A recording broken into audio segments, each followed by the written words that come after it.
Bien, para los que hace poquito llegaron, pues buenos días. Espero que la estén pasando bien, que se estén cuidando y que ya se hayan bañado, porque ya son las 7 de la tarde. Ok, entonces, em, tabla periódica. Ya hemos visto un poco acerca de la tabla periódica. Habíamos empezado a leer correctamente la tabla periódica, hasta a buscar un poco de toda esa información que nos da la tabla. Pues vamos a seguir en esa línea viendo qué otros datos podemos sacar acerca de ese pedacito este, de papel, esa hoja que es la tabla periódica.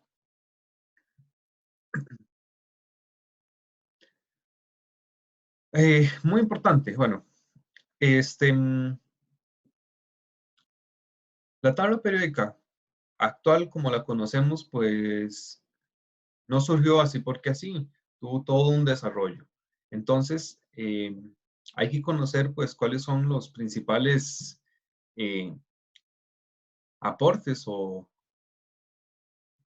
los principales eh, contribuyentes al modelo o a la tabla periódica actual. El primero de ellos es Dobereiner. Dobereiner, eh, hace muchos años, a inicios de los años 1900, finales de los 1800, no recuerdo bien las fechas, pero por ahí anda, él estaba estudiando los elementos y encontró que habían grupos de 3 elementos con propiedades químicas muy similares. Entonces, él, eh, bueno, Dobereiner se conoce por las triadas de Dobereiner, esos grupos de 3 elementos que podrían decirse que actúan de la misma manera en cuanto más que todo a reactividad. Entonces, por ejemplo, teníamos, o Dobereiner encontró, litio, sodio y potasio, que los tres formaban el mismo tipo de compuestos. Eh, Cloruros, donde era un átomo de cloro y un átomo del metal, de litio, sodio, potasio, un hidróxido, donde la relación también era de 1 a 1. Eh, Luego, con calcio, estroncio y bario, encontró que más bien el cloruro utilizaba 2 átomos de cloro y era un sulfato y solamente un calcio, un estroncio, un bario. Luego, con azufre, selenio y teluro, por ejemplo, también podríamos tener los hidruros no metálicos con 2 átomos de hidrógeno, un átomo del azufre, del selenio, del teluro, o los óxidos también tenían la misma proporción. Entonces, esos grupos de 3 elementos, él los fue agrupando en base a sus propiedades químicas similares. Y algo, algo también adicional era que el peso promedio de los elementos de los extremos era similar al peso del elemento de en medio.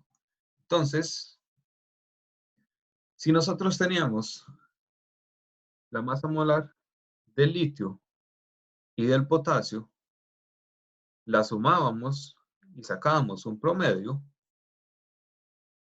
eso nos daba más o menos la masa molar del sodio. Lo mismo con con las otras triadas. Entonces, quiere decir que había como una relación pues bastante marcada entre esas triadas.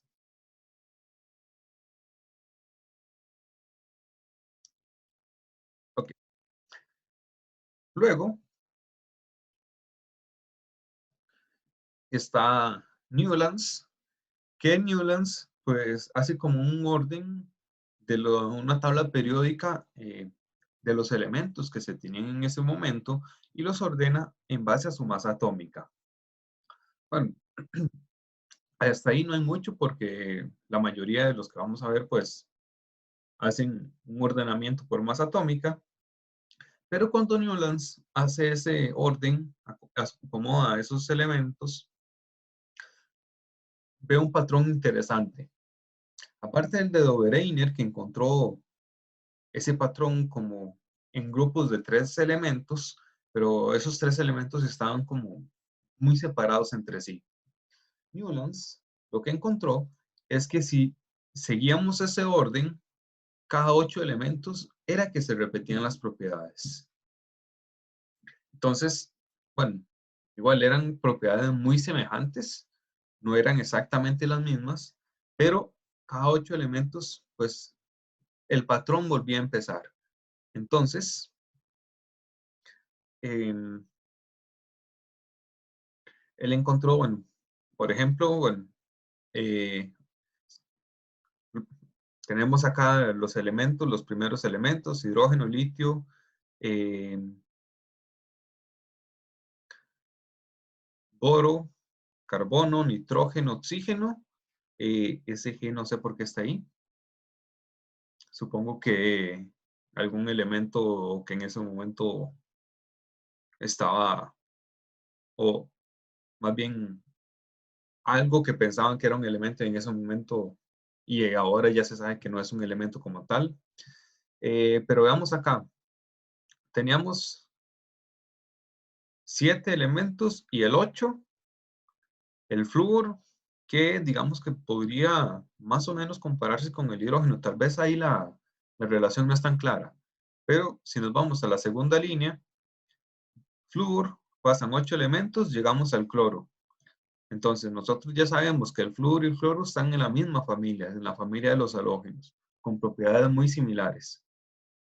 O, por ejemplo, litio, 8 elementos, llegamos al sodio, 8 elementos, llegamos al potasio.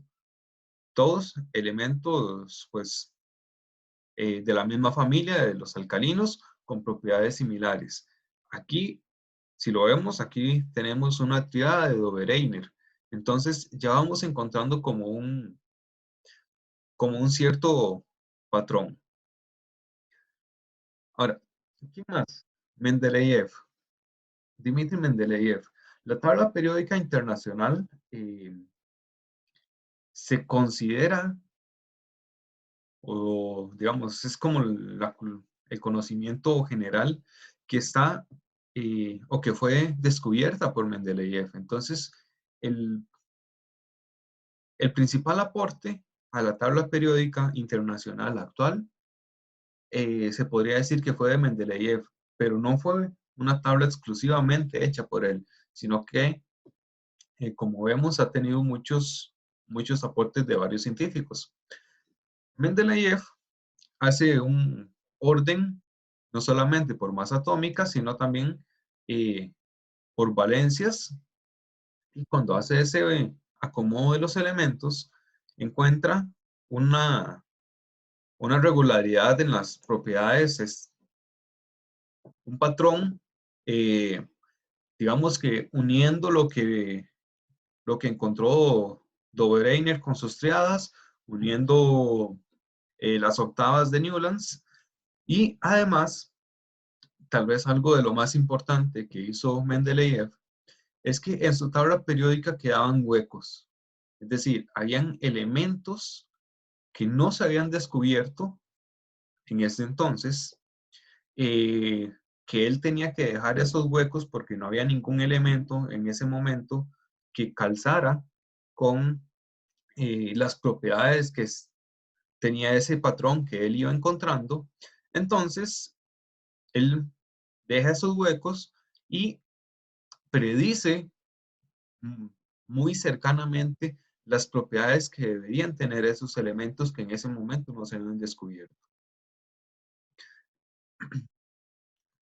Este, eh, ya luego, cuando se descubren los elementos con el pasar de los años, se miden las propiedades, pues resulta que esas predicciones de Mendeleev pues fueron bastante precisas. Digamos, predijo, qué sé yo, un punto de fusión de 80 grados y se encontró que era 83, 84. La masa molar era muy cercana a la que le dijo Mendeleev. Y por supuesto, sus propiedades químicas, como Mendeleev basó su tabla periódica en esos patrones de las propiedades, pues las propiedades químicas también eran bastante similares. Acá es más o menos un acomodo de lo que fue la tabla de Mendeleev. Por ejemplo, vean que hay varios huecos acá, debajo del aluminio, una masa molar aproximadamente 44.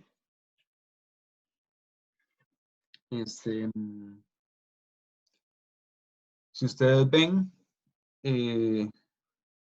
después del calcio, lo que sigue es el escandio en la tabla periódica, que tiene una masa molar de 45. Entonces, pues, le anduvo bastante cerca. Fue una predicción bastante buena. Después del zinc, sigue el galio, que Mendeleev predijo una masa molar de 68 y el galio tiene una masa molar de 70. Entonces también es muy parecido. Entonces vean que pues fue un trabajo bastante completo. Tal vez por eso es que el descubrimiento de la tabla periódica internacional se le atribuye más que todo a Mendeleev, pero no olvidemos que están los aportes de los demás. Y el último del que vamos a hablar es Henry Moseley, que Moseley, pues él estudió los elementos, los átomos, y descubrió que podíamos relacionar el número atómico, es decir, el número de protones de cada uno de los elementos a partir de los rayos X que emitía cada uno de estos elementos.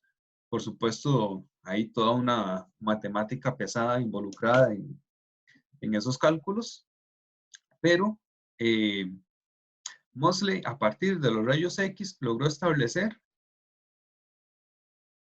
lo que era el número atómico para los elementos. Entonces, vean que hasta Mendeleev, todos acomodaban sus tablas periódicas a partir de su masa molar. Llegó Moseley y dijo, bueno, yo ya puedo saber cuál es el número atómico de cada uno de los elementos. Entonces, vamos a hacer lo mismo. Vamos a acomodar los elementos, pero ahora no vamos a usar la masa. Ahora vamos a usar el número atómico. Entonces, ahí la tabla sufrió algunos pequeños cambios. La mayoría quedó igual, pero siempre hay por ahí algunos elementos que sí cambiaron en su orden, entonces se acomodaron todavía mejor eh, en, en, ese, en esos patrones, en esa repetitividad que tenía de las propiedades a la hora de acomodar los elementos. Muy bien, entonces, recapitulemos. Tenemos Dobereiner con las triadas, grupos de 3 elementos con las mismas propiedades, Newlands con las octavas. Si ordenamos los elementos, cada 8, entonces se repiten las propiedades. Mendeleev hace un acomodo ya total de toda la tabla periódica, encuentra huecos y predice las propiedades de esos elementos que no se habían descubierto en ese entonces. Y Moseley ordena la tabla periódica por número atómico y ese número atómico lo encuentra a partir de los estudios de rayos X de cada elemento. Muy bien, entonces, sabiendo cómo surgió la tabla periódica que tenemos actualmente, pues entonces vamos a verla. Esta es la tabla periódica internacional de la IUPAC. La IUPAC, que es la Unión Internacional de Química Pura y Aplicada, como está acá.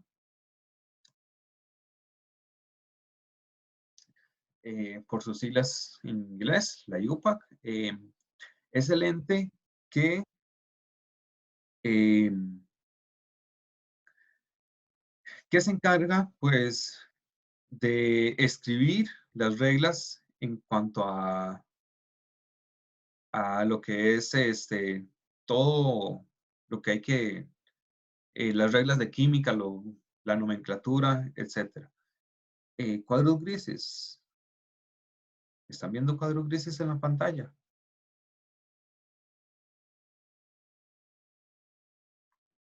Ok, yo no tengo cuadros grises.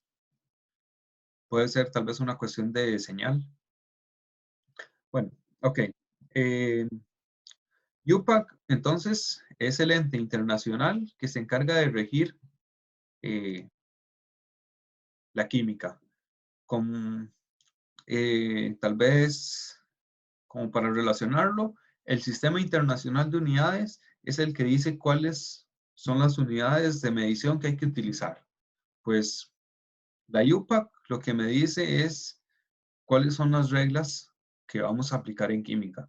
Por ejemplo, si un compuesto hay que nombrarlo de tal o de esta otra manera, eso es lo que dice la UPAC.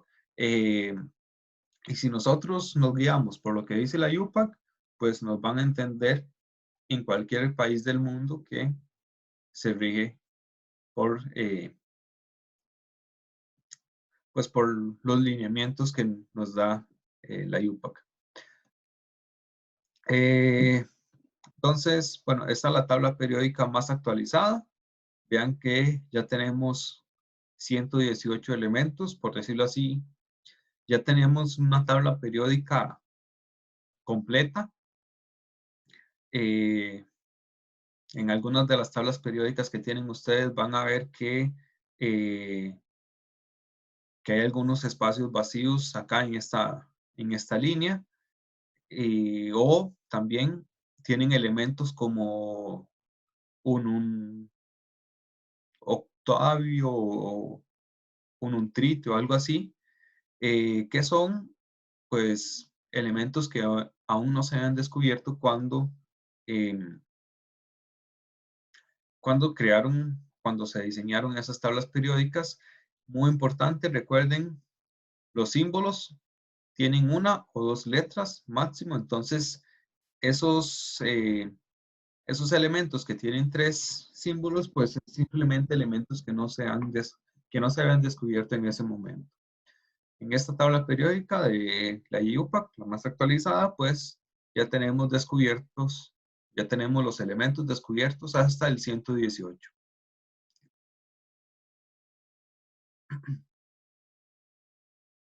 Cuadros grises, ¿qué serán esos cuadros grises de los que están hablando? Ok. Eh, bueno, acá algunas de lo que ya les dije cerca de la IUPAC es el ente, el rector en cuanto a lo que es la química. Ahora, ¿qué podemos obtener de la tabla periódica? Bueno, vamos a ver. Esta es la tabla periódica muda. Ok, vamos a ver qué pasó.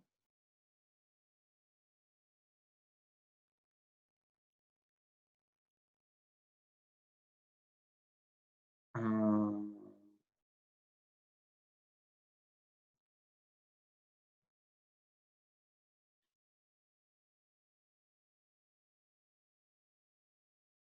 ok, cuadros grises.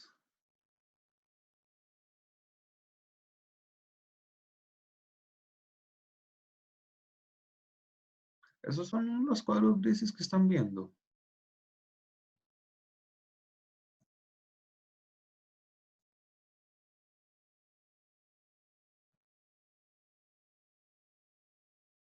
Mm,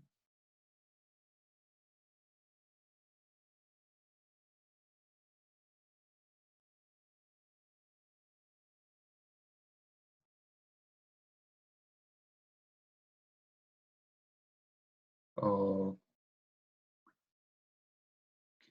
vamos a ver.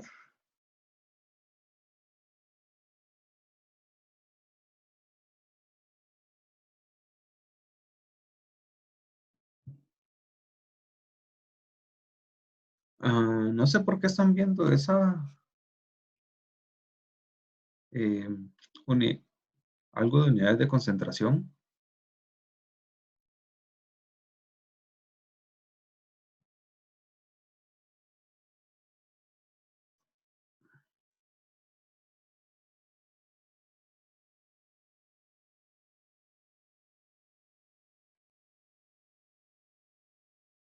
Ok, vamos a ver.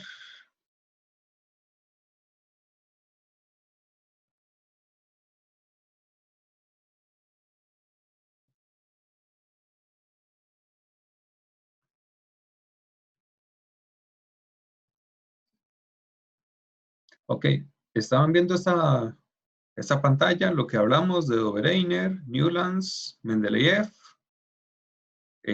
Mosley, la tabla periódica de los elementos. Ajá.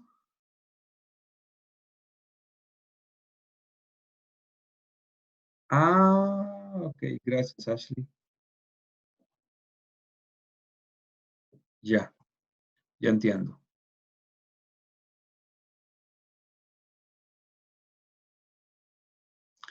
Ok, vamos a ver entonces cómo acomodo.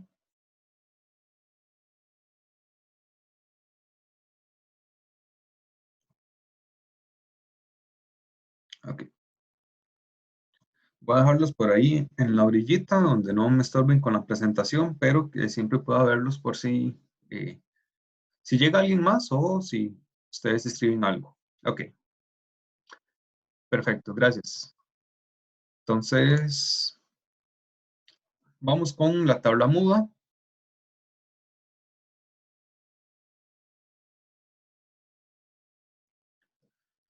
Muy bien. Entonces, ¿qué información podemos obtener de la tabla muda? Bueno, ya ustedes saben, eh, este número de acá, los números pequeñitos, son el número atómico, Z. Lo que nos dice es el número de protones que hay en cada elemento, pero también tenemos este número que está abajo, que es el número másico. Bueno, en este caso sería la masa molar. Recordemos de lo que vimos la semana pasada, ese número, bueno, puede estar dado como, eh, como masa atómica promedio o como masa molar. Masa molar, que las unidades son gramos por mol, o, eh,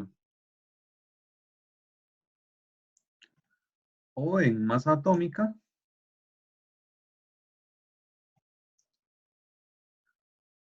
vamos a ver, o en masa atómica que las unidades van a ser UMA. Ok, en la tabla muda, bueno, lo otro que tenemos es el símbolo, que bueno, el símbolo eh, ustedes lo pueden relacionar con el nombre. No tenemos el nombre, entonces, pues por ahí toca aprendérselo de memoria, pero ya con la práctica, pues ya ustedes se lo saben. Por ejemplo, rodio, wolframio, eh, bromo, estroncio, cerio, por aquí el platino, plomo, y si no se los han aprendido, pues es un buen momento pues para practicar y aprenderse todos los nombres de la tabla periódica. Eh, ok, vean que, bueno, en esta tabla periódica, esa es la información directa que nosotros encontramos. No tenemos pues nada más, ni siquiera el nombre, y por eso les digo pues que deberían aprendérselos. Pero, como ya les había dicho, la tabla periódica tiene un montón de información, pues por ahí podríamos decir oculta o implícita, que simplemente nosotros tenemos que aprender a leer. No es ni siquiera memorizarnos más allá del nombre de los elementos, sino que es simplemente aprender a, a leer la tabla y a encontrar esa información que nos da. Ok, lo primero, bueno, los periodos o los niveles energéticos son sinónimos, son las filas. Entonces, este va a ser el periodo 1, el periodo 2, el periodo 3, el que inicia con el sodio, periodo 4, 5, 6, 7. Son 7 periodos. Eh, los elementos de tierras raras o los elementos de transición interna, recuerden que es como un tipo de ampliación para no tener una tabla demasiado larga. Estos elementos van aquí metidos, entonces es como si en realidad yo tuviera aquí una, una línea, corto esto, separo esto para allá y aquí, y en ese campo que me quedó, meto todos estos elementos. Pero si hago eso, pues la tabla periódica me iba a quedar demasiado larga, que no es la idea. Entonces lo más fácil fue, bueno, hagamos una ampliación, cortemos aquí y todos estos elementos, bueno, lo que va aquí, los ponemos abajo, entonces ya si no nos queda una tabla tan exageradamente larga. Como esto va aquí en medio, de hecho aquí siempre se puede ver por el salto en el número atómico de 56 pasa a 72, pues aquí tiene que ir todo el resto. Entonces, la familia o el grupo de los lantánidos, pues pertenece al periodo 6, 56, 57, entonces seguimos en ese mismo periodo, en ese mismo nivel energético, y el periodo de los actínidos, perdón, el grupo de los elementos de los actínidos,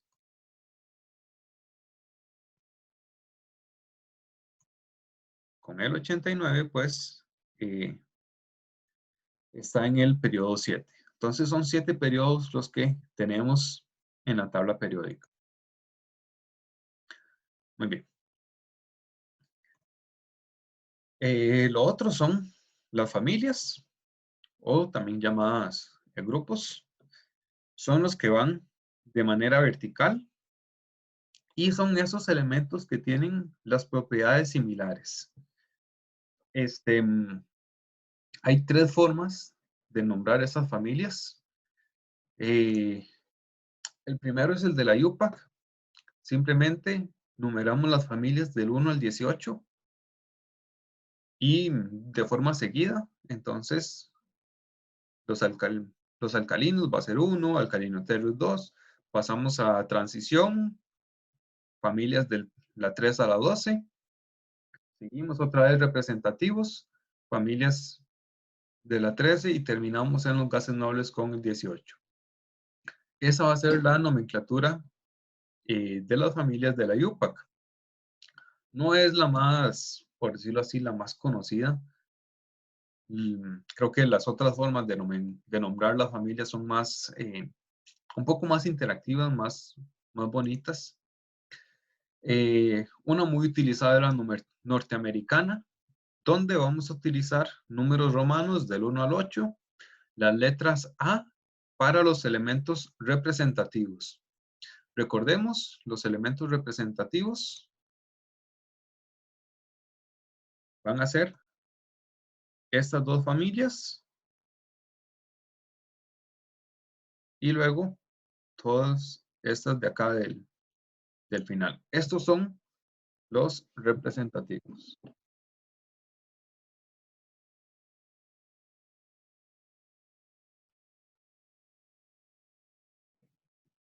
Entonces, acá los vamos a nombrar como 1A, 2A, 3A, 4A, 5A, 6A, 7A, hasta 8A.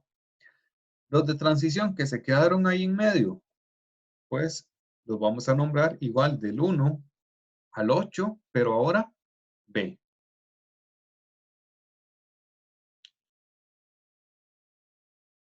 Entonces, estos son los de transición.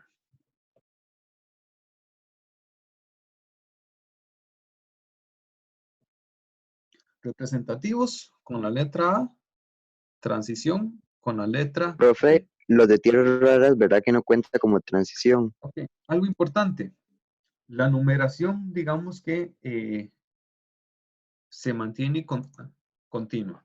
Entonces vamos desde 1A, 2A, ¿qué sigue después del 2? El 3. Entonces pasamos al 3. Pero como esta familia ya es de transición, entonces ya no sería 3A, sino que más bien 3B. Entonces vean que mantenemos esa continuidad en la numeración. 1, 2 y 3, pero cambiamos aquí la letra porque estamos en elementos de transición. Entonces 3B y seguimos 4B, 5B, 6B, 7B y 8B abarca 3 columnas de elementos que son lo que se conocen como triadas. No son las triadas de Obereiner, son otras triadas. Y esto se da porque estos 3 elementos en conjunto tienen, o estas familias de 3 elementos, tienen propiedades químicas muy similares. Entonces, se unen dentro de solo una familia. Llegamos hasta el 8. Recordemos, bueno, la numeración es del 1 al 8. Entonces, volvemos a empezar con el 1. Vean que aquí habíamos empezado con 3B. Eso quiere decir que nos saltamos el 1B y el 2B. ¿Dónde están? Aquí al final. 1B, la familia del cobre. 2B, la familia que inicia con el zinc. Saltamos ahora a representativos. Entonces, 3A. Vean que seguimos manteniendo la continuidad. 1B, 2B, 3, pero ahora A. Vean que aquí habíamos nada más puesto los elementos de 1A, 2A, y ahora seguimos con 3A. Entonces, siempre se mantiene pues una armonía, digámoslo así, muy bonita entre en la numeración, en las letras. 3A, 4A, 5A, 6A, 7A y terminamos con el 8A. Ok, la segunda forma de nombrar las familias, la norteamericana. Vamos con la tercera. En esta vamos a utilizar nombres comunes, solamente se utiliza para los elementos representativos. Muy importante. Vamos a ver si lo tengo en la tabla periódica. No, muy bien. Entonces, son los nombres largos, por decirlo así. Ya ustedes los conocen, los habíamos visto. Y voy a devolverme tal vez acá. La familia de los alcalinos. La del hidrógeno, que van a ser los alcalinos. La del berilio, los alcalinoterrios. La del bromo, terrios. La del carbono, pues se llama familia del carbono o carbonoides. La familia del nitrógeno o nitrogenoides. Calcógenos, halógenos y gases nobles.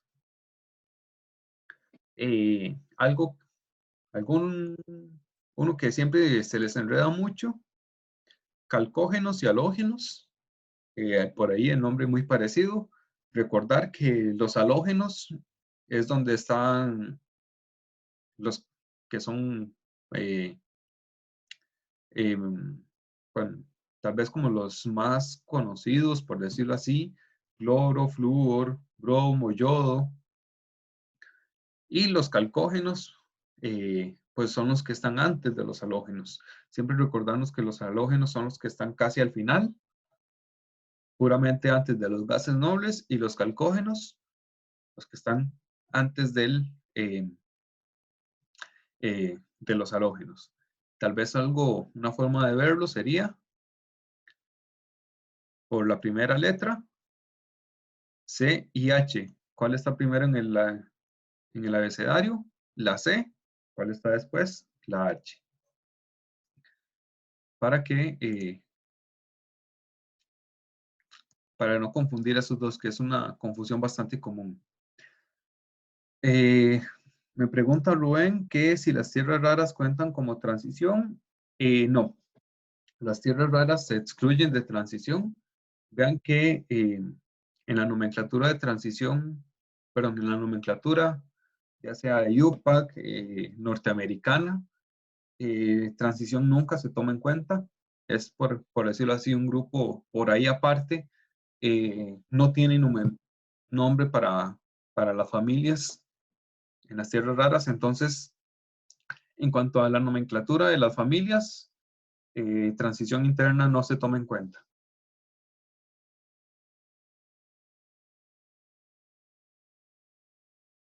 Muy bien, seguimos.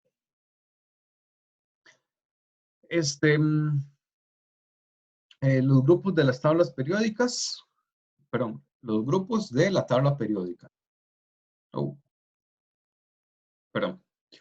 Entonces, metales, no metales y metaloides. Recordemos que ya los habíamos visto. Tenemos la escalera de los metaloides, que es la que divide los no metales arriba y hacia la derecha, los metales abajo y a la izquierda de esa escalera que constituyen los metaloides. Representativos, transición y transición interna. Ya los vimos también. Representativos son los que tienen en la nomenclatura norteamericana la letra A. Transición, los que tienen la letra B. Y respondiendo a la pregunta también, transición interna. Los que están abajo, excluidos, separados, aislados. Son tan raros que mejor no los metamos con los demás. Naturales y sintéticos. Bueno, naturales son aquellos elementos que se pueden encontrar en la naturaleza, aunque sea en una mina a 15 kilómetros de profundidad, pero podemos encontrarlos. Elementos sintéticos son aquellos que solo han sido vistos en un laboratorio, es decir, creados artificialmente. No podemos encontrarlos todavía en la naturaleza.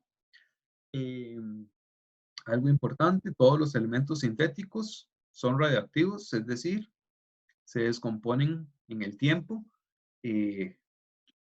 no tienen isótopos estables. Los elementos sintéticos van a ser aquellos con número atómico 95 o superior. Y si nos devolvemos a la tabla periódica, vemos que del 95 en adelante ya son elementos puramente sintéticos, solamente obtenidos en laboratorio. Hasta el plutonio podemos encontrar en la naturaleza. De ahí en adelante, todos son sintéticos a partir del americio. Vean que por aquello ya es importante entonces saberse los nombres también de estos elementos, por lo menos hasta el 103. Del 104 en adelante no es tan necesario, son elementos pues más recientes, ya no tan utilizados, pero hasta el 103 sí es importante que se lo sepan. Por ahí, tal vez uno que llama bastante la atención, el einstenio, eh, por supuesto nombrado en honor a Albert Einstein. Berkelio, el 97, en honor a Becker. El americio, nombrado así en honor al continente americano, pero también tenemos el europeo. Hay otros que se relacionan con lugares, por ejemplo, el Californio, CF, que está acá el 98. El 101, el Mendelevio, en honor a Mendel, un gran científico también, más orientado en la biología, pero también tiene su elemento en la tabla periódica. Entonces ya por aquí hay nombres pues bastante curiosos. Por ahí el paréntesis. Ok, luego, elementos puramente radioactivos. Los podemos encontrar o los podemos diferenciar en la tabla periódica porque su masa atómica está entre paréntesis y además sin decimales. Vamos a ver que este número que está acá se calcula a partir de su masa atómica promedio, es decir, a partir de sus isótopos que son estables, que podemos encontrar en la naturaleza y que no van a cambiar.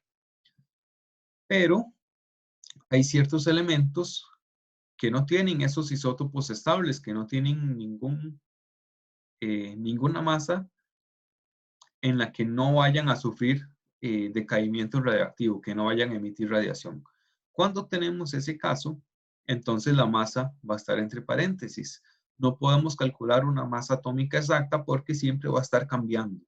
Como todos sus isótopos cambian por radioactividad, pues no podemos definir esa masa exacta que es estable en el tiempo. Vean que incluso el uranio, que es un elemento que se relaciona siempre con radiación, el uranio tiene una masa exacta. ¿Por qué? Porque hay un isótopo del uranio que no es radiactivo, que no emite radiación. Entonces, ya por ese simple hecho, pues ya podemos calcular una masa exacta para el uranio. Todos los que están entre paréntesis quiere decir que son isótopos, que son elementos que siempre, sí o sí, van a ser radiactivos. Vean que todos los sintéticos, a partir del 95, todos son radiactivos, pero también hay algunos elementos naturales que son radiactivos. Por ejemplo, el plutonio, el neptunio, el prometio, casi siempre se relacionan con las masas altas, entre más, más protones y neutrones intentemos meter en el elemento, pues más inestable se va a hacer. Pero también hay un caso particular con una masa baja, que es el tecnecio. Por aquí está rodeado de isótopos, de elementos no radiactivos, y por aquí está el tecnecio solito, que sí es radioactivo.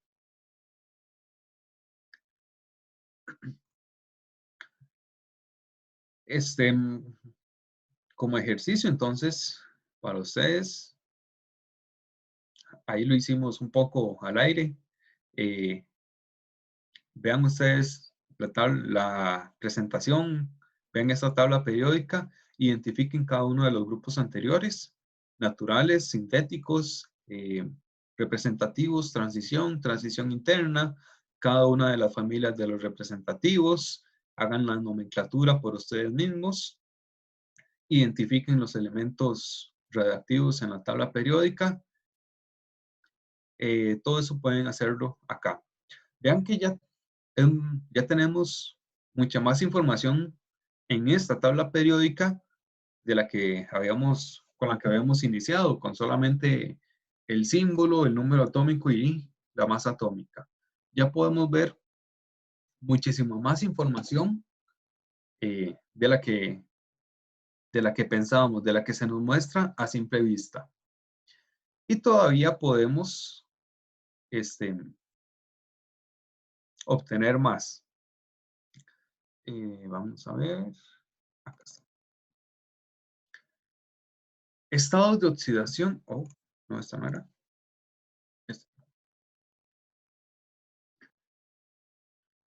Además de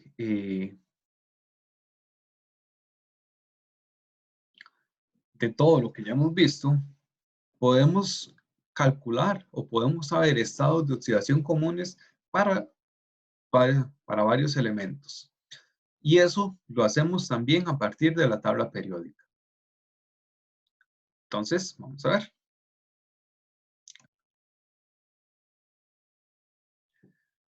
Ok. Lo más sencillo, o podemos aplicar patrones más claramente en los elementos representativos. Esos son reglas. Vamos a ver unas reglas que podemos aplicar con estos elementos, pero siempre vamos a tener ciertas excepciones. Y ustedes ya se irán acostumbrando a esto. En química vamos a hablar siempre de reglas, pero siempre tenemos que ver también las excepciones.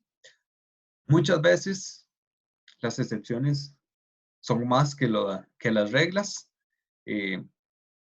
Entonces, pues por ahí vamos a tener pues como una cierta relación de amor-odio con las excepciones. Siempre van a ver que yo digo, muy bien, ya vimos las reglas, ahora sí, vamos con las excepciones a esa regla. Esas excepciones que nos tenemos que aprender, que no es tan fácil de, digamos que no van a ser tan intuitivas como las excepciones. Las reglas funcionan a partir de la familia, entonces va a ser muy importante que podamos reconocer cuál es la familia en la que está un elemento. Y acá, para estas reglas, vamos a utilizar mucho la nomenclatura norteamericana, la que utiliza números romanos y letras. ¿Cómo nos vamos a quedar en los elementos representativos por ahora?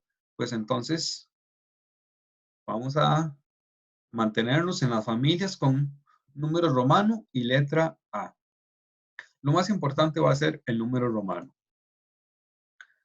Ok, entonces, estados de oxidación negativos. Muy importante. Solamente los no metales, acá está en mayúscula, ok.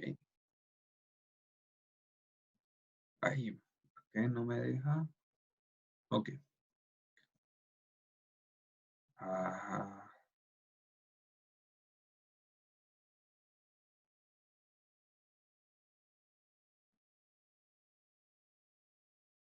ok, vamos a ver qué pasó.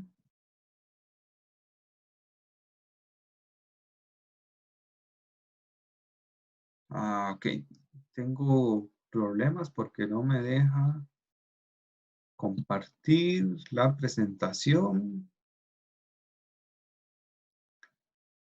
Ok, creo que ya sé por qué.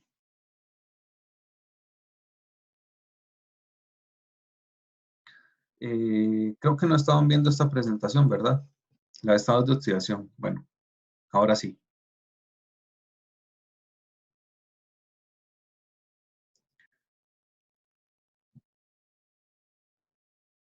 Ok, muy bien. Entonces, esto es lo que les estaba diciendo. Vamos a utilizar la tabla periódica para predecir los números, los estados de oxidación con los que pueden actuar los elementos representativos. Para números de oxidación negativos, muy importante, solamente en no metales. No podemos tener números de oxidación negativos en metales. Entonces, eso tenerlo presente. Lo otro es que los no metales solamente tienen solamente un número de oxidación negativo. Pueden tener o pueden trabajar con varios números de oxidación positivos, pero negativos solamente pueden tener uno. Ahora, ¿cómo los vamos a calcular? ¿Cómo vamos a saber cuál es el número de oxidación negativo que puede tener ese elemento? Vamos a restar el número de familia menos 8. ¿Por qué 8?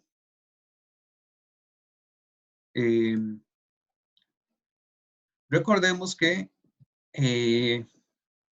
los elementos representativos en la nomenclatura norteamericana están numerados del 1 al 8. Terminamos en los gases nobles con el 8. Y la idea de el número de oxidación negativo o de que los elementos reciban electrones y tengan una carga negativa es que se parezcan a ese número 8 que corresponde a los gases nobles. Entonces, siempre es recibir electrones hasta que lleguen a la misma cantidad de electrones de la familia de los gases nobles. La forma más fácil es la familia, por ejemplo aquí, El fósforo que está en la familia 5, pueden revisarlo en la tabla periódica, le restamos entonces el número 8. ¿Cuál es el número de oxidación negativo que puede tener el fósforo? Menos 3. 5 menos 8, menos 3. Probémoslo con otro elemento, con otro no metal. Recuerden que para estados de oxidación negativos siempre tienen que ser no metales. Bromo está en la familia 7. 7 menos 8, menos 1. Y todos los no metales de la familia 7, la única valencia negativa que pueden tener va a ser menos 1. Entonces, aquí ya podemos ver un patrón. Vamos a ver si tengo una tabla periódica acá. Ok. La familia 7, todos los no metales de la familia 7, los halógenos, 7 menos 8, menos 1. Entonces, toda esta familia va a tener valencia negativa, menos 1. Los calcógenos, familia 6. 6 menos 8, menos 2. Todos los calcógenos tienen estado de oxidación negativo, menos 2. Familia de los nitrogenoides, familia 5. 5 menos 8, menos 3. Entonces, todos estos son menos 3. Y familia de los carbonoides, el único no metal es el carbono. La única valencia negativa que tiene es menos 4. Está en la familia 4, 4 menos 4, 4 menos 8, menos 4. Entonces ven que es un patrón bastante sencillo. Empezamos en los halógenos, menos 1, menos 2, menos 3 y menos 4. Ya podemos predecir con la tabla periódica cuál es el estado de oxidación negativo para los no metales. Si hay alguna duda, recuerden, pueden levantar la mano o me la escriben por el chat. Pero bueno, creo que la valencia negativa es bastante sencilla de calcular. Ahora sí, vamos con los números de oxidación positivos. Aquí la regla es un poquito más complicada. ¿Por qué? Recordemos que solamente hay los elementos no metales pueden tener un único número de oxidación negativo, pero pueden tener varios números de oxidación positivos. Entonces, lo primero que tenemos que revisar es si la familia, el número de la familia es par o es impar. Y espero no tener que explicar esto. Ya ustedes saben lo que es un número par y lo que es un número impar. Ok. Los números de oxidación posibles van a ser los mismos a los que pertenece la familia. Es decir, si la familia es par, entonces ese elemento tiene los números de oxidación posibles pares hasta llegar al máximo de la familia. Es decir, el número de familia va a ser el tope máximo, no puede tener un número de oxidación mayor al número de familia y todos los números posibles de oxidación que tenga van a ser los números pares iguales o menores al número de la familia. Y si estamos en una familia impar, van a ser los números impares iguales o inferiores. Así es un poco enredado entenderlo. Entonces veámoslo con un ejemplo. Alcalinos, familia 1A. Ok. Como es la familia 1, el 1 es un número impar, entonces, pues, los números impares iguales o menores a 1 van a ser solamente el 1. Los alcalinoterios, familia 2A, es una familia par, números pares iguales o inferiores, solamente 2.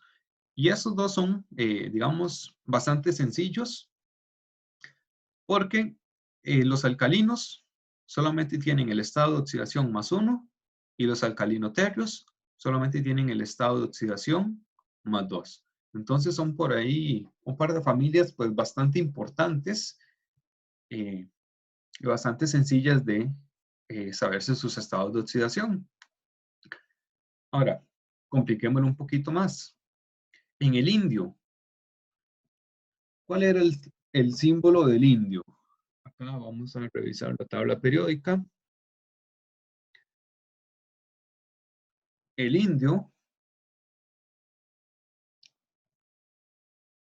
con símbolo IN está en la familia 3A. Ahí lo pueden buscar ustedes en su tabla periódica. Está en la familia 3, entonces es un número impar. Estados de oxidación posibles, todos aquellos impares hasta llegar a 3. Más 1 y más 3. El azufre, S, está en la familia 4A. El 4, que es un número par. Entonces, todos los estados de oxidación posibles son los pares hasta llegar a 4. Perdón, el azufre no está en la 4, está en la 6. Entonces, todos los números pares hasta llegar al máximo que me da la familia, o sea, al 6. Más 2, más 4 y más 6. Bromo, en la familia 7.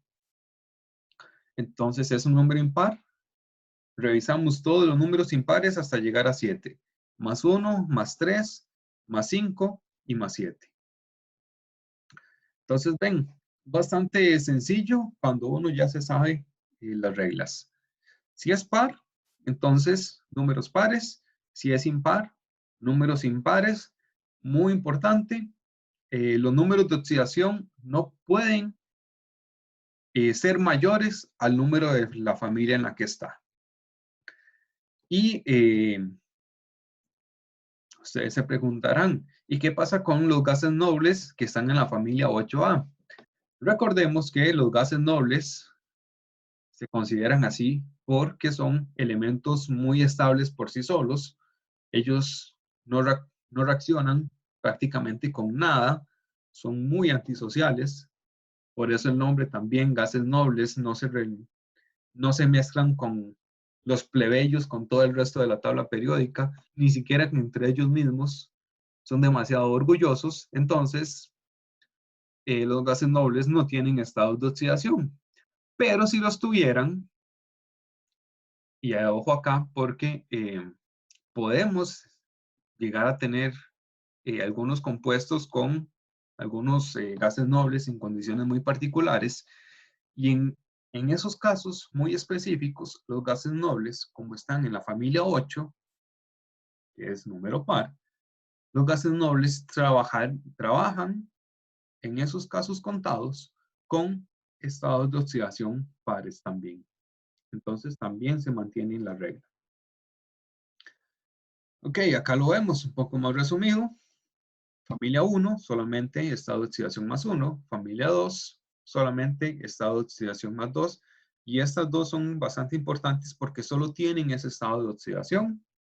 Familia 3, entonces números impares, más 1 y más 3. Familia 4, números pares, más 2 más 4. Familia 5, impares, más 1 más 3 y más 5. Familia 6, pares, más 2 más 4 más 6. Familia 7, impares, más 1 más 3 más 5 y más 7. Ese es el resumen de lo que acabamos de decir. No tienen que aprenderse ustedes que la familia 4 tiene estado de oxidación más 2 y más 4. Solo tienen que saber leer que esta es la familia 4 y recordar, ok, 4 es un número par, entonces voy a utilizar los estados de oxidación pares hasta llegar al 4. Entonces, más 2 y más 4. Es bastante fácil de sacar con la tabla periódica. Entonces, muy bien. Ya sabemos cómo utilizar la tabla periódica para sacar estados de oxidación de elementos representativos. Lo que les decía, las excepciones. Esto de acá es la generalidad, pero hay algunas excepciones. Es decir, esos casos particulares que tenemos que aprendernos de memoria. Hay una regla que eso sí no tiene excepciones y está acá. Nunca vamos a tener un número de oxidación mayor al número de la familia. Nos vamos a devolver un momento. Por ejemplo, si estoy en la familia 5, nunca voy a tener un estado de oxidación más 6, un estado de oxidación más 7. Si estoy en la familia 3, no voy a tener un estado de oxidación más 5, nunca. Nunca vamos a romper esa regla. Esa sí se va a quedar fija. Lo que, o donde hay excepciones es, pues, en los estados de oxidación inferiores. Entonces, en la familia 3, habíamos visto que podían tener los estados de oxidación más 1 más 3. Pero, ojo, la familia 3 puede tener el más 1 o el más 3, pero no siempre los tiene. De hecho, solamente el talio tiene ambos estados de oxidación. Boro, aluminio, galio, indio, solamente tienen el estado más 3, no tienen el estado más 1. Entonces, bueno, ese por ahí es algo que también tenemos que recordar, que en la familia 3, pues solamente el último de los elementos tiene los dos estados, el resto solamente el mayor, el más 3. Y es bastante importante esto porque, bueno, vamos a trabajar mucho, por ejemplo, con boro o con aluminio, y es bueno saber que solamente tienen el estado de oxidación más 3. En la familia 4A, el silicio, que podría tener más 2 y más 4, pues solamente tiene el más 4. El más 2, pues, de ahí no, salado, no. No vamos a trabajar con silicio más 2, no puede tener el estado de oxidación más 2. Y el carbono es un caso excepcional. Recordemos que el carbono, del carbono surge toda la química orgánica. Y en la química orgánica, el carbono, pues por las peculiaridades que tiene, por eso hay toda una rama aparte para estudiar el carbono. Dentro de la química orgánica, el carbono pues podría tener cualquier estado de oxidación entre menos 4 y más 4. Pero si nos quedamos con los compuestos inorgánicos, por ejemplo, con carbonatos o con óxidos de carbono, pues ahí el carbono sí cumple con la regla. En la familia 5A, el nitrógeno y el nitrógeno de ahí, él es especial y el nitrógeno, pues, quiere mezclarse con todo el mundo y el nitrógeno, pues, es muy polifacético y puede tener, pues, casi cualquier estado de oxidación. Negativo, sí. Negativo solamente tiene el estado -3, pero de los positivos, pues, podemos encontrar compuestos de nitrógeno con estado de oxidación más 1, con estado de oxidación más 2, con estado de oxidación más 3, más 4 y más 5. En algunos casos son compuestos pues muy específicos, compuestos muy, muy difíciles de producir, pero el nitrógeno podría trabajar con todas las valencias positivas. En la familia 6A, el oxígeno, el 99% de los casos va a trabajar con el estado de oxidación -2. Es decir, nunca o casi nunca vamos a tener el oxígeno con un estado de oxidación positivo. ¿Cuál es el 1% de los casos en que el oxígeno va a tener un estado de oxidación positivo? Cuando esté unido al flúor. Cuando unimos el oxígeno con el flúor para formar el fluoruro de oxígeno, entonces ahí el oxígeno va a trabajar con el estado de oxidación +2. Es como el único caso donde vamos a tener el oxígeno con un estado de oxidación positivo. Otra situación particular del oxígeno que se da en los peróxidos en compuestos de este tipo, 2 átomos de oxígeno y la valencia total de -2. En estos casos, el oxígeno va a tener un estado de oxidación -1, que es por ahí un caso particular.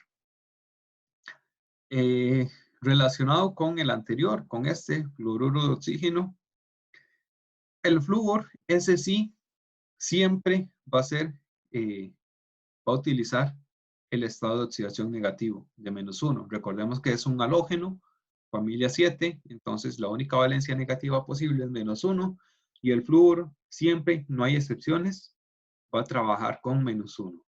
Y como para este no hay excepciones, y como el oxígeno es casi siempre, si unimos ambos, pues al lado del oxígeno pierde y es al que le toca trabajar con el estado de oxidación positivo.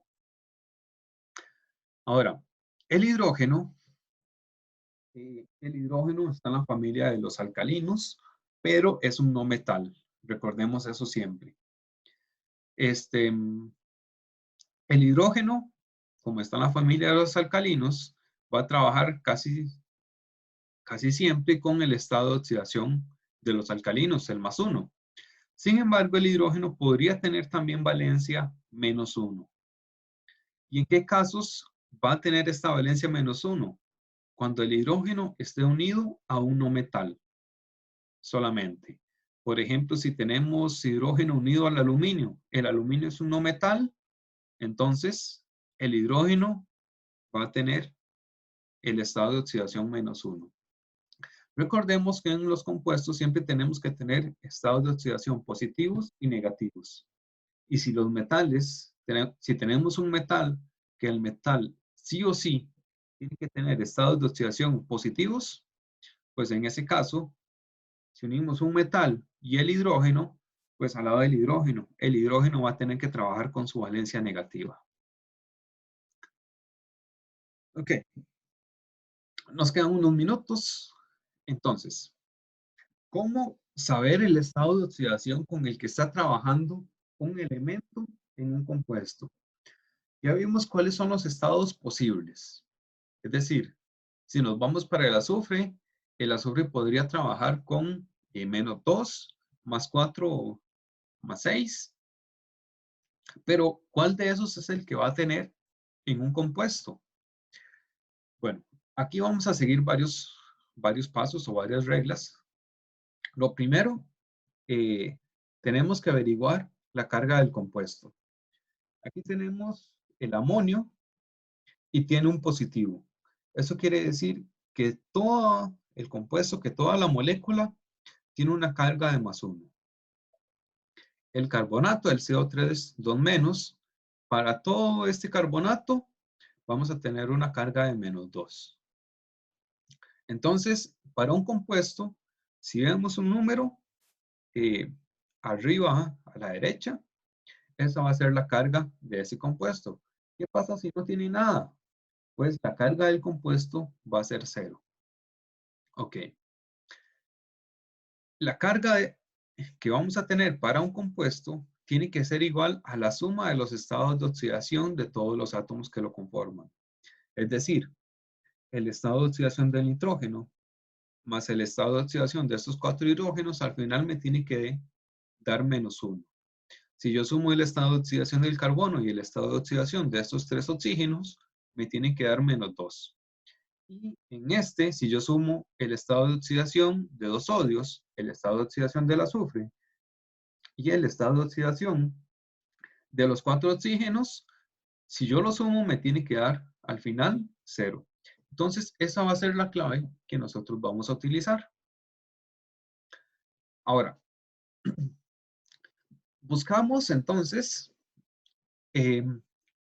los estados de oxidación fijos, esos elementos que solamente pueden tener un estado de oxidación o que en el 99% de los casos trabajan con solamente un estado de oxidación. Por ejemplo, en el amonio, nosotros sabemos, bueno, el nitrógeno puede tener cualquiera, entonces ese mejor no, con ese no vamos a trabajar, a empezar. Pero el hidrógeno, ¿qué habíamos dicho del hidrógeno? El hidrógeno puede tener +1 o -1. ¿Cuándo tiene -1? Cuando está unido a metales. El nitrógeno es un no metal. Entonces el hidrógeno va a tener el estado de oxidación +1. Muy bien. Acá el oxígeno. Bueno, el carbono puede tener varios. El oxígeno solamente trabaja con el estado de oxidación +2 cuando está unido al flúor. Puede tener -1 cuando está en forma de un peróxido, que recordemos que era el O2 con estado de oxidación -2. ¿Vemos acá algo similar a eso? Bueno, no. Algo importante de los peróxidos es que solo podemos tener peróxido con hidrógeno o con metales alcalinos.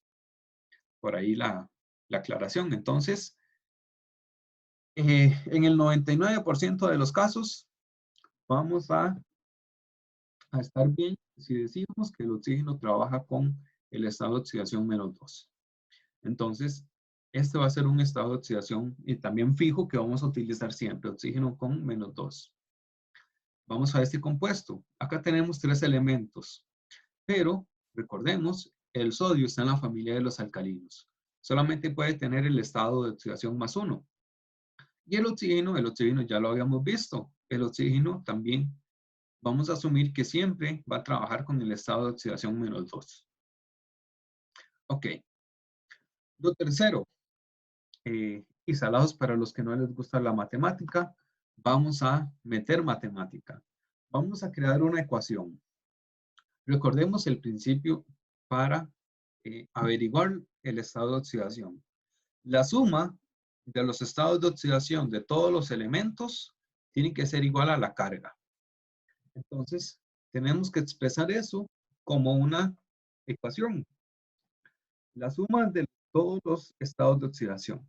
Es decir, la suma del estado de oxidación del nitrógeno, que no conozco, y recordemos que el nitrógeno puede tener varios, entonces es lo que desconozco, lo pongo como una X.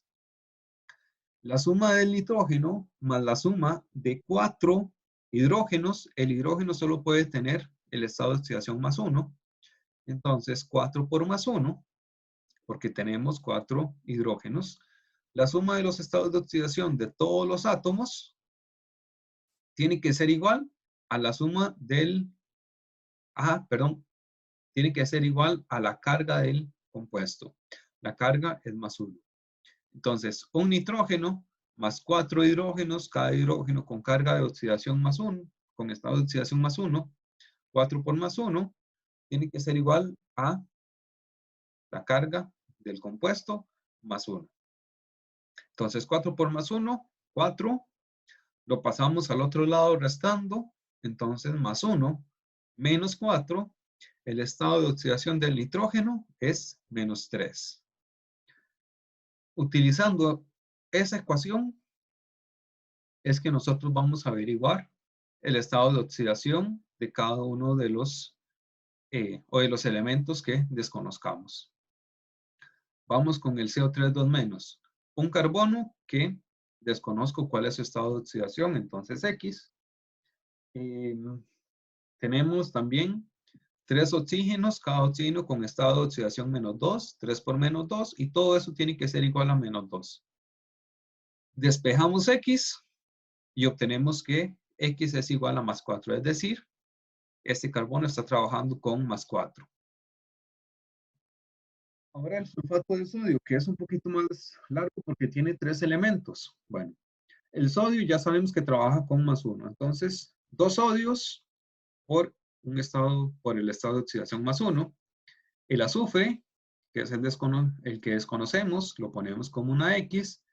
Y +4, o sea, le sumamos 4 oxígenos multiplicado por el estado de oxidación de cada oxígeno, que es -2.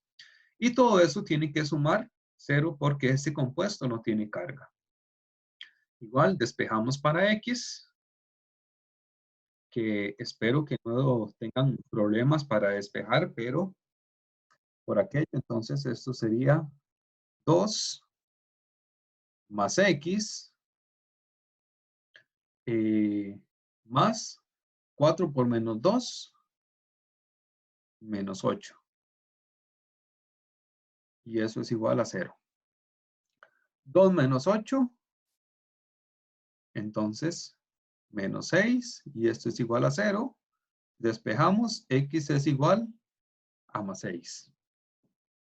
Entonces, el azufre está trabajando con un estado de oxidación de +6. Muy bien.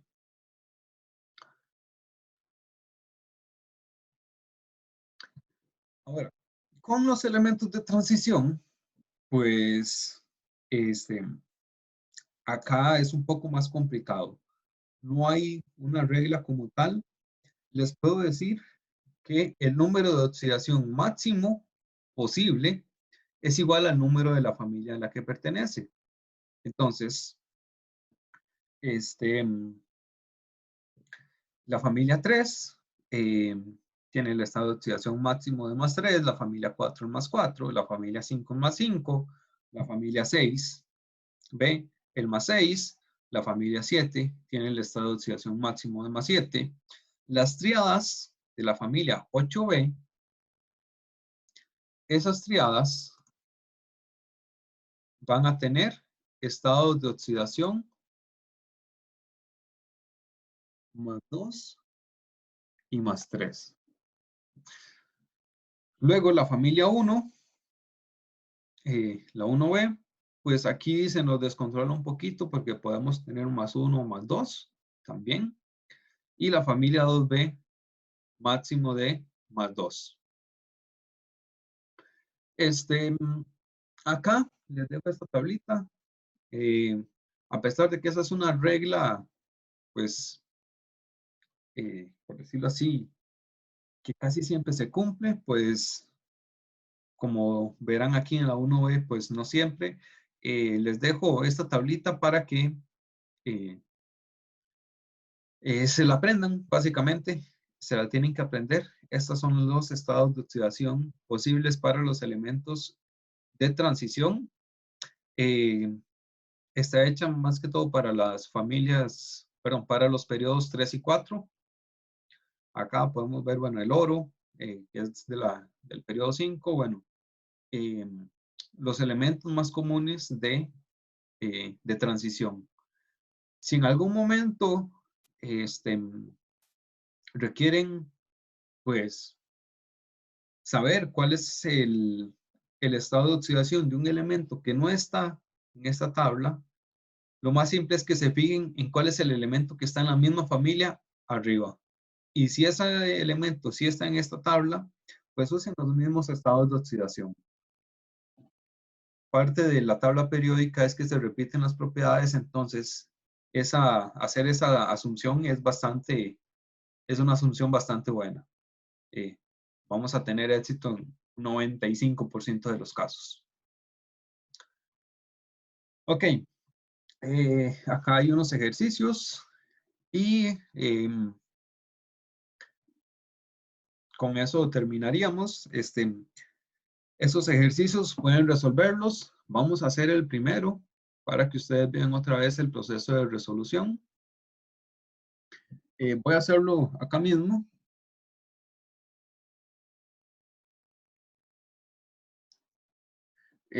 Ok, entonces, esto se llama clorato de calcio.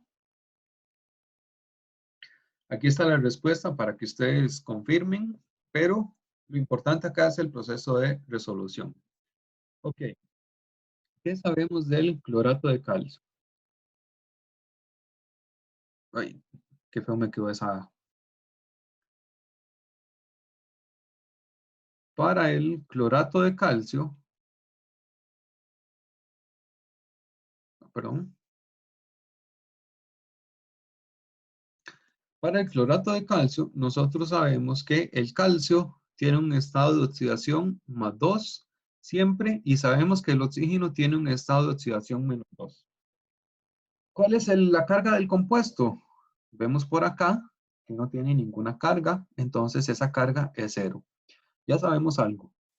Tenemos que igualar a 0. Muy bien, entonces empezamos a construir la ecuación. Tenemos un calcio y el calcio tiene estado de oxidación +2. Entonces, un calcio +2. Ok, vamos con el cloro. ¿Cuántos cloros sabemos? ¿Cuántos cloros hay? Vean que aquí tenemos un paréntesis. Y por fuera de ese paréntesis tenemos un 2. Entonces, quiere decir que todo lo que está dentro del paréntesis se repite 2 veces. Entonces tenemos 2 cloros. ¿Cuál es el estado de oxidación del cloro? No lo conocemos. Entonces 2X. Y luego los oxígenos. ¿Cuántos oxígenos? 3 dentro del paréntesis y eso se repite 2 veces. Entonces 6 oxígenos por el estado de oxidación del oxígeno menos 2. Resolvemos la ecuación. 6 por menos 2, menos 12. Entonces 2 más 2X más menos 12 es igual a 0. Más 2 y menos 12, esto podemos sumarlo. Entonces, más 2X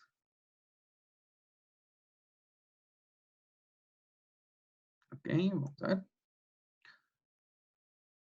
Más 2X, más 2 y menos 12, menos 10. Y esto es igual a 0. 2X es igual, paso el menos 10 al otro lado del igual, ahora pasa positivo, entonces más 10. Y luego pasamos el 2 a dividir. X es igual a más 10 entre 2, lo que es igual a más 5. Lo que quiere decir que el cloro aquí está trabajando como cloro con estado de oxidación más 5.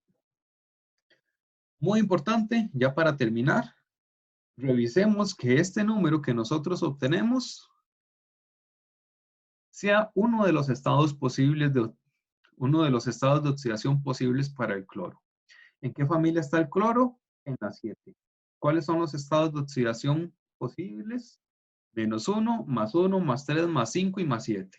Entonces el más 5 sí está entre esos estados de oxidación posibles. Está bien. Entonces, les quedan los otros de práctica.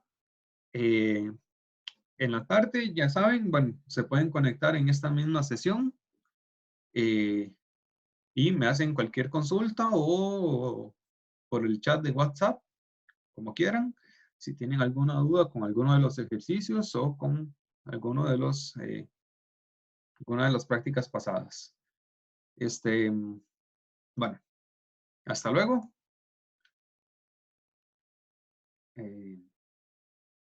Nos vemos la próxima semana a las 10:15 o en la tarde si tienen alguna consulta. Estén revisando también un último anuncio rápido. Revisen el módulo porque les voy a dejar un trabajo extra clase para dentro de 15 días. Va a consistir en que yo les asigno un artículo científico que va a estar en inglés, entonces para que practiquen por ahí un poco también para inglés. Y ustedes tienen que leerlo y extraer aquello o hacer un resumen pequeñito de media página de lo más importante de ese artículo. Las indicaciones se las voy a poner en el módulo. Muy bien.